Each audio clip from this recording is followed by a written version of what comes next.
Welcome to Kerala kitchen. ഇന്ന് നമുക്ക് grilled garlic chicken എങ്ങനെ തയ്യാറാക്കാമെന്ന് നോക്കാം. അതിനായി ഞാനിവിടെ 500 ഗ്രാം ചിക്കൻ ബ്രസ്റ്റാണ് എടുത്തിരിക്കുന്നത്. ഇത് നല്ല ഫ്രഷ് ചിക്കനാണ്, ഫ്രോസൺ അല്ല.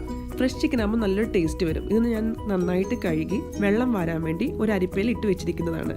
അതുപോലെ തന്നെ ഒരു 1/2 ടീസ്പൂൺ മഞ്ഞൾപ്പൊടി, 1 ടീസ്പൂൺ മുളക് പൊടി, 1 ടേബിൾ സ്പൂൺ പെപ്പർ പൗഡർ. നമ്മുടെ കുരുമുളക് ഞാൻ ചതച്ചെടുത്തതാണിത്. ഈ കുരുമുളകിൻ്റെ എമൗണ്ട് ഞാൻ ഇച്ചിരി കൂട്ടി ഇട്ടിട്ടുണ്ട്. അതെന്തിനാണെന്ന് വെച്ച് കഴിഞ്ഞാൽ ആ ചിക്കന് നല്ലൊരു ഫ്ലേവർ കിട്ടാൻ വേണ്ടിയാണ്. അതുപോലെ തന്നെ നമുക്ക് ഗാർലിക് ആവശ്യമാണ്. ഞാൻ ഏകദേശം 7 അല്ലി ഗാർലിക്കും ഒരു മീഡിയം സൈസ് ജിഞ്ചർ എപ്പോഴും കുറഞ്ഞിരുന്നോട്ടെ, പിന്നെ ഒരു 4 കുഞ്ഞുള്ളിയും നല്ല പേസ്റ്റ് പോലെ അരച്ചെടുത്തിട്ടുണ്ട്. ഇത് അരയ്ക്കുമ്പോൾ നിങ്ങൾ പ്രത്യേകം ശ്രദ്ധിക്കുക. ഒന്നുകിൽ ഇതിനകത്ത് വാട്ടർ ചേർക്കുക, അതല്ലെങ്കിൽ ഓയിൽ ചേർത്ത് വേണം നന്നായിട്ട് അരയ്ക്കാൻ. ഓയിൽ ചേർക്കുമ്പോൾ നല്ല ഒരു ഫൈൻ പേസ്റ്റായിട്ട് നമുക്ക് ഈ കൂട്ട് അരച്ചെടുക്കാൻ പറ്റും. അതുപോലെ തന്നെ ഞാനൊരു വലിയ സവാള ക്യൂബിക് പീസായിട്ട് അരിഞ്ഞതും ഒരു 2 ക്യാപ്സിക്കം ക്യൂബിക് പീസായിട്ട് അരിഞ്ഞതും എടുത്തിട്ടുണ്ട്. ഇതൊരു ഓപ്ഷണൽ സ്റ്റെപ്പാണ്. നിങ്ങൾക്കിത് ആവശ്യമുണ്ടെങ്കിൽ മാത്രം നിങ്ങൾ ആഡ് ചെയ്താൽ മതി. ഇത് ഞാൻ ഗ്രിൽ ചിക്കൻ നമ്മുടെ ഒരു സൈഡ് വെന്ത് കഴിഞ്ഞിട്ട് അടുത്ത സൈഡ് മറിച്ചിടുമ്പം ഇത് ഞാൻ ജസ്റ്റ് ഒന്ന് അതിനകത്തേക്ക് ഇട്ട് കൊടുക്കും. അപ്പോൾ ഈ ചിക്കനകത്തേക്ക് ഈ ക്യാപ്സിക്കത്തിൻ്റെയും ഈ സവാളയുടെയൊക്കെ ഒരു ടേസ്റ്റ് വരുമ്പോൾ ഒരു പ്രത്യേക ഒരു ഫ്ലേവറും ആ ചിക്കന് കിട്ടും.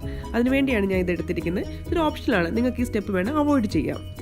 ഇനി നമുക്ക് ചിക്കൻ മാരിനേറ്റ് ചെയ്യണം. അതിനായി ഞാൻ എടുത്തു വെച്ചിരിക്കുന്ന ചിക്കൻ ഒരു പാത്രത്തിലേക്ക് ഇട്ട് കൊടുക്കുന്നു. നിങ്ങൾ ചിക്കൻ എടുക്കുമ്പോൾ ഓർക്കുക, നന്നായിട്ട് എല്ലാ ഭാഗവും വരഞ്ഞിരിക്കണം, എന്നാലേ ആ മസാല ആ ചിക്കനുള്ളിലേക്ക് പിടിക്കുകയുള്ളൂ.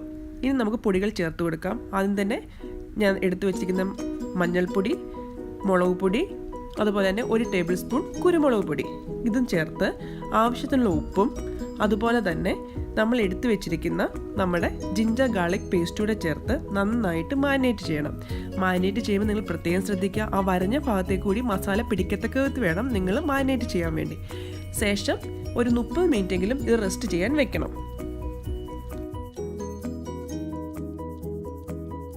ഇനി ചിക്കൻ ഗ്രില്ല് ചെയ്യാൻ വേണ്ടി നമുക്കൊരു പാൻ അടുപ്പത്ത് വെച്ച് ചൂടാക്കാം. അതുപോലെ തന്നെ ഈ പാനിലേക്ക് ഞാൻ ആദ്യം എണ്ണയൊന്നും ഒഴിച്ചു കൊടുക്കുന്നില്ല. ഇനി നമ്മുടെ ചിക്കൻ ഓരോന്നായിട്ട് ഇട്ട് കൊടുക്കാം. ചിക്കൻ എല്ലാം ഇട്ടതിന് ശേഷം ഞാൻ 1 ടേബിൾ സ്പൂൺ ഒലിവ് ഓയിൽ ഇതിൻ്റെ പുറത്തേക്ക് ഒഴിച്ചു കൊടുക്കുന്നുണ്ട്. നമുക്ക് പാൻ അടച്ചു വെച്ച് നമുക്കിത് ഗ്രിൽ ചെയ്യാം. ഇതിൻ്റെ ഇടയ്ക്ക് നമുക്കിത് തുറന്ന് നോക്കി ഒരു ഭാഗം നമുക്ക് തിരിച്ചിടണം. ഈ തിരിച്ചിടുന്ന സമയത്ത് തന്നെ നമ്മൾ എടുത്തു വെച്ചിരിക്കുന്ന നമ്മുടെ സവാളയും അതുപോലെ തന്നെ ക്യാപ്സിക്കും ഇതിൻ്റെ പുറത്തേക്ക് ഇട്ട് കൊടുക്കണം. അപ്പം അതുകൂടെ ഇതിനകത്ത് നിന്ന് ഗ്രില്ലായിട്ട് നല്ലൊരു ടേസ്റ്റ് നമ്മുടെ ചിക്കനിലേക്ക് കിട്ടും. അപ്പം നമുക്കത് ഇട്ട് കൊടുക്കാം. ഇപ്പം ഒരു ഏകദേശം 25 മിനിറ്റ്സ് കഴിഞ്ഞിട്ടുണ്ട്. നമുക്കിനി നമ്മുടെ പാൻ തുറന്ന് നോക്കാം. അപ്പം നമ്മുടെ ചിക്കൻ നല്ല പെർഫെക്റ്റായിട്ട് വെന്തിട്ടുണ്ട്. നമുക്ക് നോക്കാം ഇത് വെന്തോ എന്ന്. അതെ, നമ്മുടെ ചിക്കൻ ഇപ്പം നല്ല പെർഫെക്റ്റായിട്ട് വെന്തിട്ടുണ്ട്. ഇനി നമുക്കിതൊരു സെർവിങ് ഡിഷിലേക്ക് മാറ്റാം. നിങ്ങൾക്കെല്ലാവർക്കും ഇന്നത്തെ എൻ്റെ ഗ്രിൽ ചിക്കൻ ഇഷ്ടപ്പെട്ടെങ്കിൽ എൻ്റെ വീഡിയോ ലൈക്ക് ചെയ്യുക, ഷെയർ ചെയ്യുക. നിങ്ങളെല്ലാം തീർച്ചയായിട്ടും ഇത് ട്രൈ ചെയ്യണം. അതുപോലെ തന്നെ എൻ്റെ ചാനൽ സബ്സ്ക്രൈബ് ചെയ്യാത്തവർ തീർച്ചയായിട്ടും എൻ്റെ ചാനൽ സബ്സ്ക്രൈബ് ചെയ്യുക. അപ്പോൾ ഇതുപോലത്തെ കിടിലൻ റെസിപ്പികളായിട്ട് നമുക്ക് വീണ്ടും കാണാം. അതുവരേക്കും ബൈ.